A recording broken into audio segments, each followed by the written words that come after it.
Shalom, saudara yang dikasihi Tuhan. Terima kasih sudah mengklik video ini.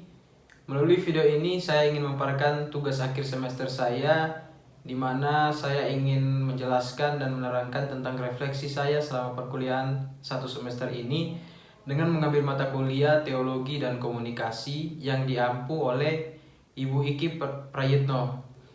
Jadi melalui video ini saya ingin merefleksikan selama perkuliahan ini yang mungkin ke depan bisa saya gunakan dalam kehidupan bergereja ketika sudah menjadi pendeta.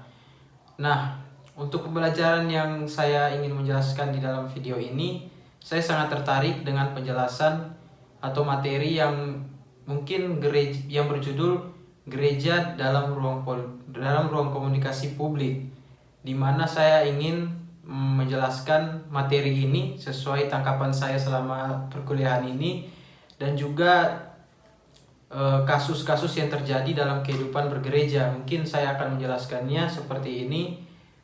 Jadi selama pembelajaran semester ini, pemata kuliah ini bertujuan sehingga ketika kita di dalam ruang lingkungan gereja, komunikasi kita itu terbuka, baik itu sebagai jemaat maupun sebagai pemimpin gereja. Artinya demokrasi yang terjadi itu dalam gereja itu betul-betul ada dan sepihak antara jemaat dan juga pemimpin gereja. Maksud saya di sini adalah ketika dalam kehidupan bergereja, tentu saja banyak aturan ataupun keputusan dari atasan-atasan gereja yang kadang mungkin kurang disetujui jemaat ataupun sebaliknya, tetapi terjadi bentrok komunikasi yang gagal di sini. Makanya saya sangat tertarik dengan materi ini sehingga kita bisa melihat ke depan dan bisa membangun gereja ke arah yang lebih baik. Melalui materi ini juga gereja mungkin bisa lebih mencapai tujuan utama dari gereja itu sendiri sebagai lembaga yang membangun masyarakat sekitar, bukan hanya jemaat saja tetapi masyarakat sekitar.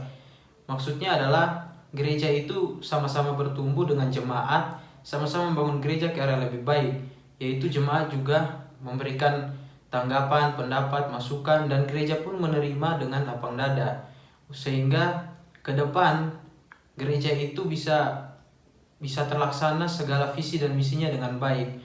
Fungsi dari komunikasi ini bisa kita lihat dalam materi yang tentu saja ditekankan oleh Jürgen Habermas, di mana melalui demokrasi deliberatif yang dia kemukakan, yaitu demokrasi itu harus terjadi antara warga dan pemimpin. Maksudnya kalau kita melihat dalam konteks gereja, berarti jemaat dan juga pemimpin-pemimpin gereja itu mereka harus sepihak dan juga serumpun. Artinya mereka itu ketika di dalam kehidupan bergereja tidak ada yang saling merendahkan satu sama lain, dalam artinya pemimpin itu lebih tinggi sehingga jemaat kadang tidak didengarkan masukan dari mereka. Tetapi melalui materi yang sudah saya refleksikan tadi selama pembelajaran satu semester ini sangat berguna ketika kita sudah menjadi bagian di tengah-tengah jemaat. Ketika kita sudah diperdalami dengan materi ini, kita bisa membangun gereja atau mengarahkan gereja ke yang lebih baik, sehingga jemaat itu merasakan bahwa gereja itu hadir di tengah-tengah mereka dan fungsi dari gereja itu terlaksana dengan baik. Mungkin itu saja refleksi dan juga penjelasan saya tentang materi yang selama ini saya dapatkan. Terima kasih.